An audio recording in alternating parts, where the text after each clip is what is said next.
Bismillahirrahmanirrahim. Assalamu alaikum students. My name is Zainab Fatma and I'm your science teacher. उम्मीद है आप सब खैरियत से होंगे. So we were doing chapter number 4 which is about electrical circuits. हमने इसकी टेक्स्ट बुक एक्सरसाइज का क्वेश्चन नंबर 1 से लेके क्वेश्चन नंबर 5 तक सॉल्व कर लिया. आज के लेक्चर में हम सॉल्व करेंगे क्वेश्चन नंबर 6 को. तो आइए शुरू करते हैं. So in question number 6 of your textbook exercise आपको दिया गया है एक टेबल. इस टेबल में आपके पास एक तरफ मौजूद हैं इलेक्ट्रिकल डिवाइसेस, मतलब ऐसी डिवाइसेस जो कि बिजली से चलती हैं, और साथ दूसरी तरफ आपके पास मौजूद है करंट. आपको पता चल जाना चाहिए कि कौन सी जो डिवाइस है वो कितना करंट यूज करके काम करती है. फॉर एग्जाम्पल सबसे पहली डिवाइस है हमारे पास इलेक्ट्रिक फायर. आपको पता है कि ये हीटर की बात हो रही है जो कि इलेक्ट्रिसिटी से हीट प्रोड्यूस करेगा. अब इसको चलने के लिए, काम करने के लिए जरूरत है 12 एम्पेयर करंट की. इसके बाद we have a table lamp. Table lamp जो आपके बेडरूम में साइड टेबल पे पड़ा होता है, इस लैंप को जरूरत होती है 0.5 एम्पेयर करंट की. Then we have a hair dryer. We all know कि हेयर ड्रायर क्या होता है. बाल सुखाने के लिए हम इसको यूज करते हैं. इसको चलने के लिए जरूरत होती है 6 एम्पेयर करंट की. Then we have television. हमारा जो टीवी होता है उसको जरूरत होती है 1.5 एम्पेयर करंट की. Last is a toaster. Toaster को जरूरत होती है 4 एम्पेयर करंट की टू वर्क. अब आपको पता चल गया कि कौन सी डिवाइसेस आपको गिवन है और कितना करंट चाहिए होता है इन डिवाइसेस को टू वर्क या फिर टू डू देयर जॉब. हमारे पास जितने भी क्वेश्चंस इस क्वेश्चन नंबर 6 में, मतलब जितने भी पार्ट्स क्वेश्चन नंबर 6 के हैं, they are related to this table. तो आपने इस टेबल को बहुत गौर से देख लेना है. हम चलते हैं क्वेश्चंस की तरफ. Question number 1 is right the energy changes. हमने बतानी है एनर्जी चेंज. अब एनर्जी चेंज क्या होता है? फॉर एग्जाम्पल अगर हम इलेक्ट्रिक फायर की बात करें तो इनिशियली इसको मिल रही होती है इलेक्ट्रिसिटी विच इज बिजली.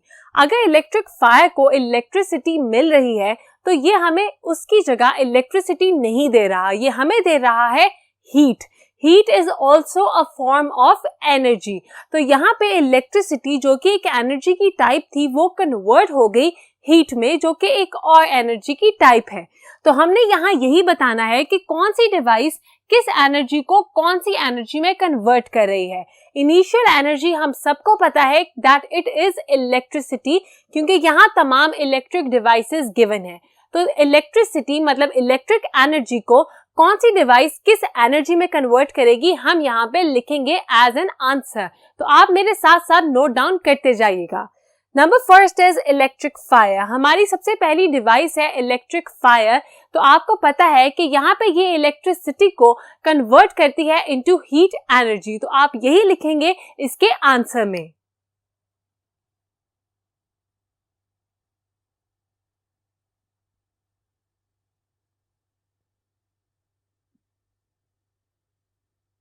It converts electric energy to heat energy. Second is a table lamp. हमारे पास जो सेकंड डिवाइस मौजूद है वो है एक टेबल लैंप. टेबल लैंप को भी इलेक्ट्रिसिटी मिलती है और वो उस इलेक्ट्रिसिटी के साथ क्या करता है, वो उसको कन्वर्ट कर देता है इनटू लाइट एनर्जी. और टेबल लैंप हमें देता है लाइट. इसका मतलब हम सेकंड के आंसर में लिखेंगे इलेक्ट्रिक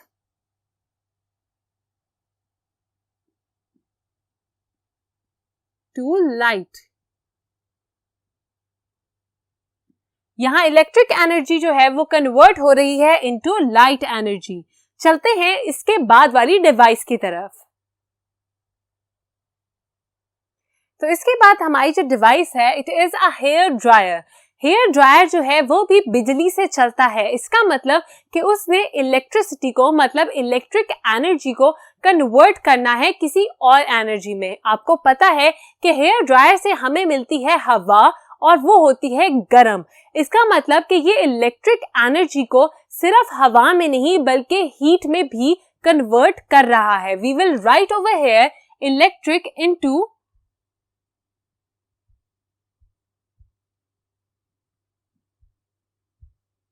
दिस एरो इंडिकेट्स कि यहाँ पे चेंज हो रहा है और ये चेंज हो रहा है from electric to heat energy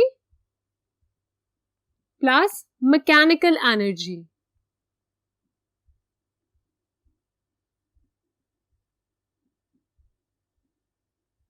mechanical basically हम कह रहे हैं उस हवा को जो कि हेयर ड्रायर प्रोड्यूस करता है, because there is no such thing as air energy.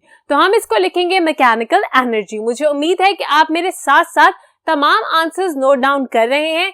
We are moving towards the next device, that is a television. Television जो है वो भी बिजली से चलता है, उसको चलने के लिए जरूरत होती है इलेक्ट्रिसिटी की, और हमें टेलीविजन में एक तो नजर आ रही होती हैं कुछ इमेजेस और साथ हमें आ रही होती है आवाज। जो हमें नजर आता है that is because of the conversion of electric energy into light energy, और जो हमें सुनाई देती है साउंड, दैट मीन्स कि ये इलेक्ट्रिक एनर्जी साउंड एनर्जी में भी कन्वर्ट हो रही है। तो यहाँ पे हम लिखेंगे electric energy is converted into light energy and sound energy। हमारे पास रह गई है सिर्फ एक और डिवाइस। आइए देखते हैं कि यहाँ कौन सा एनर्जी चेंज हो रहा है। टोस्टर। टोस्टर में हम करते हैं अपने ब्रेड के स्लाइसेस को टोस्ट या फिर गरम। इसका मतलब कि गर्मी, that is heat energy, is produced by the conversion of electric energy into heat energy। तो हम इसके आंसर में लिखेंगे electric energy is converted into heat energy। इसके साथ ही हमने पहला पार्ट कर लिया ऑफ क्वेश्चन नंबर 6, और मुझे उम्मीद है आपने तमाम आंसर्स मेरे साथ साथ नोट डाउन किए होंगे। Now we are moving towards the second part of question number 6। आइए देखते हैं हमसे क्या पूछा गया है।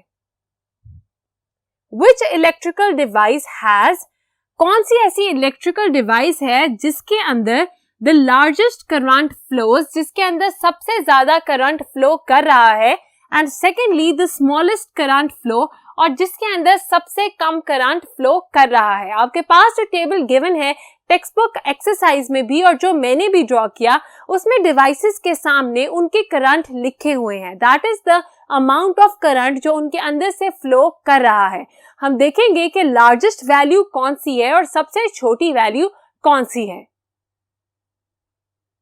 तो आपके सामने मौजूद है टेबल। आप देख सकते हैं दैट द हाईएस्ट या largest value is 12 ampere which is for electric fire। इसका मतलब कि इलेक्ट्रिक फायर को काम करने के लिए सबसे ज्यादा इलेक्ट्रिसिटी और बिजली की जरूरत होती है, और इसके अंदर से सबसे ज्यादा क्वांटिटी में करंट फ्लो कर रहा है। So the largest amount of current that is flowing through any device will be electric fire। अब देखते हैं कि सबसे स्मॉलेस्ट वैल्यू क्या है।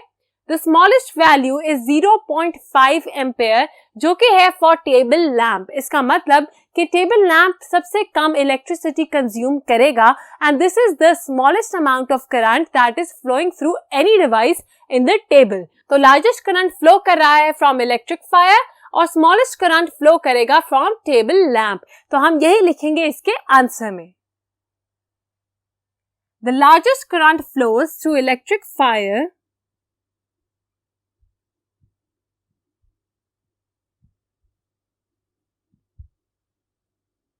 and the smallest current is flowing through our table lamp।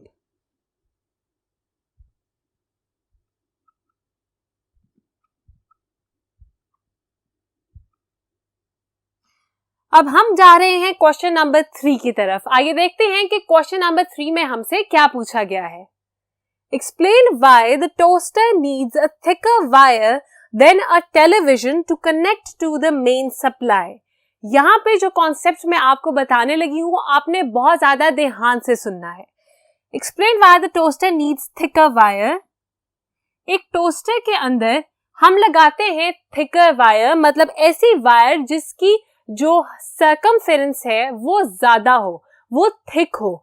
हम एक थिकर वायर लगा रहे हैं टोस्टर के अंदर as compared to a television. Television से कंपेयर किया जाए तो हम टोस्टर में ज्यादा थिक वायर लगाते हैं।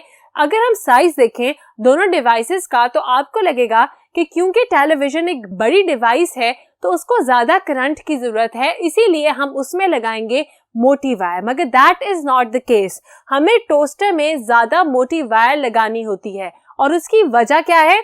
उसकी वजह यह है कि टोस्टर को ज्यादा करंट की जरूरत है। अगर तो हमारी वायर थिक होगी तो उसके अंदर से ज्यादा करंट फ्लो करेगा। ज्यादा करंट फ्लो करने का मतलब ये है कि उसकी रेजिस्टेंस कम होगी।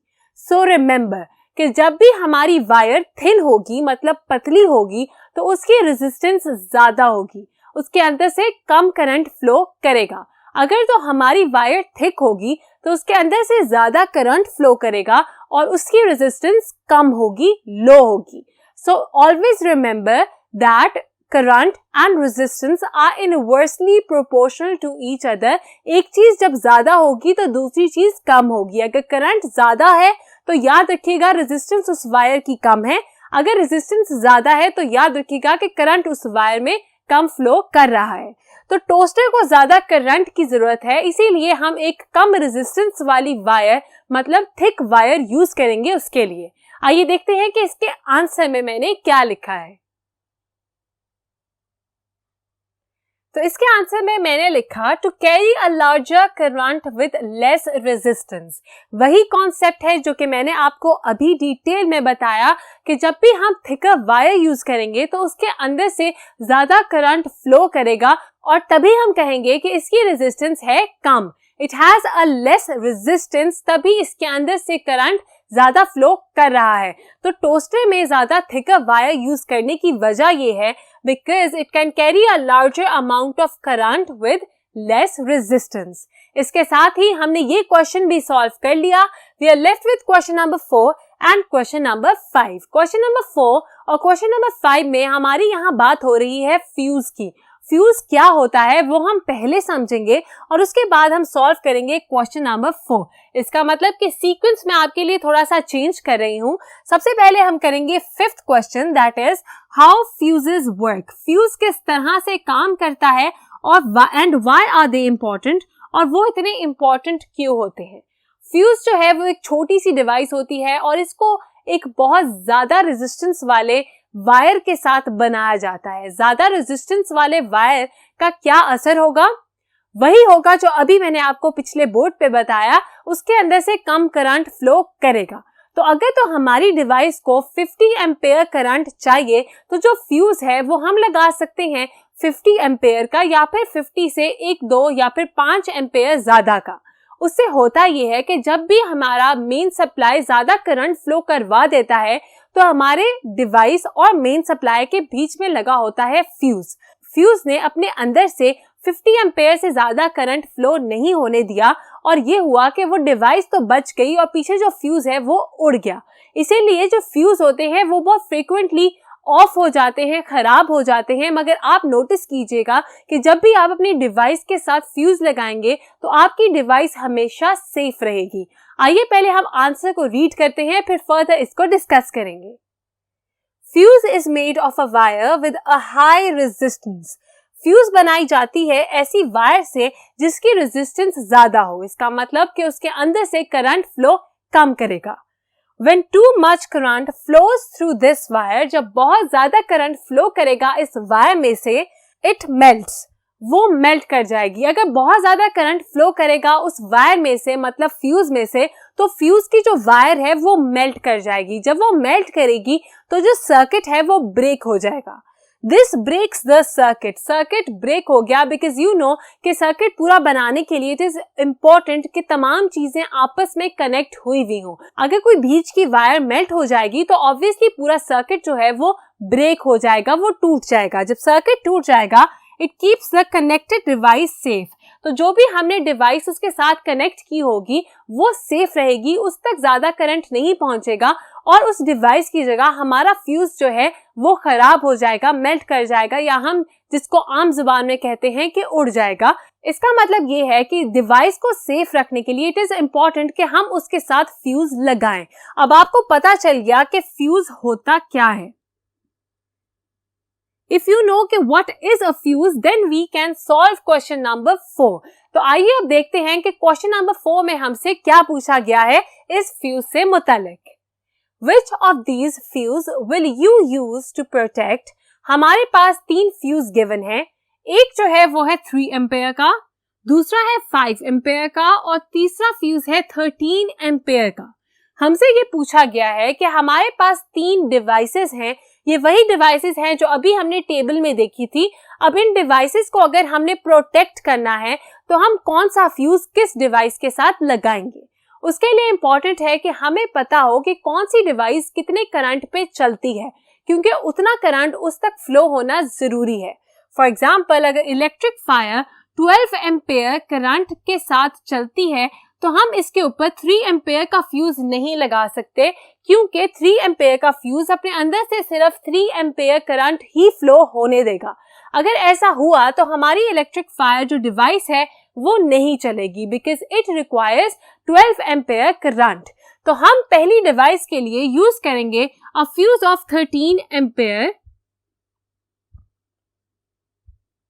हमने 13 एम्पेयर का फ्यूज यूज किया इलेक्ट्रिक फायर के लिए।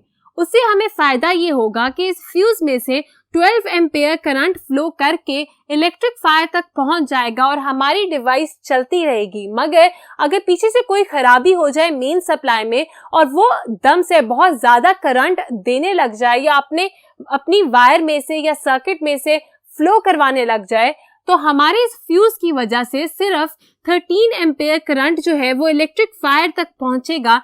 जब यहाँ पे करंट मतलब करंट की जो सप्लाई है वो 13 एम्पेयर से ज्यादा होगी तो ऑटोमेटिकली ये जो है ये पिघल जाएगा, मेल्ट हो जाएगा और यहाँ पे अगर यूं करके कनेक्शन था तो कनेक्शन ब्रेक हो जाएगा। जब कनेक्शन ब्रेक होगा तो ये फ्यूज यहाँ से कनेक्शन खत्म कर देगा, ब्रेक करके मेल्ट हो गया, हमारी डिवाइस बच जाएगी उड़ने से या फिर खराब होने से। तो यहाँ पे मैंने लिख दिया that for the first device which is electric fire we can use a fuse of 13 ampere. Moving towards the next device that is a toaster. Toaster को जरूरत होती है 4 एम्पेयर करंट की टू वर्क। तो हम कोई ऐसा फ्यूज लगाएंगे जिसके अंदर से 4 एम्पेयर करंट फ्लो हो जाए। तो we will use the 5 ampere fuse for a toaster, ताकि ये फ्यूज अपने अंदर से 4 एम्पेयर करंट फ्लो करवा के टोस्टर तक पहुंचा दे और अगर 5 एम्पेयर से ज्यादा करंट फ्लो हो रहा हो तो वो इस सर्किट को ब्रेक कर दे और हमारा टोस्टर जो है वो ज्यादा इलेक्ट्रिसिटी से प्रोटेक्ट हो जाए।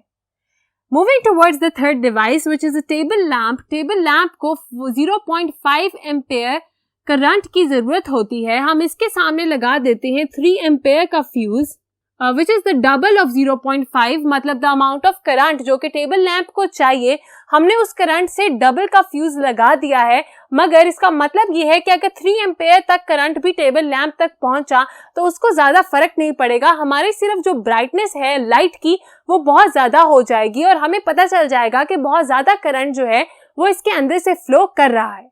मगर जब 3 एम्पेयर से ज्यादा करंट जाएगा तो ऑटोमेटिकली सर्किट ब्रेक हो जाएगा और टेबल लैंप जो है वो सेफ रहेगा।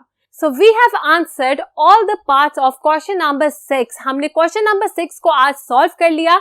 हम मिलेंगे नेक्स्ट लेक्चर में to solve the rest of the textbook exercise questions. तब तक के लिए आप अपना बहुत ख्याल रखिएगा। खुदा हाफिज।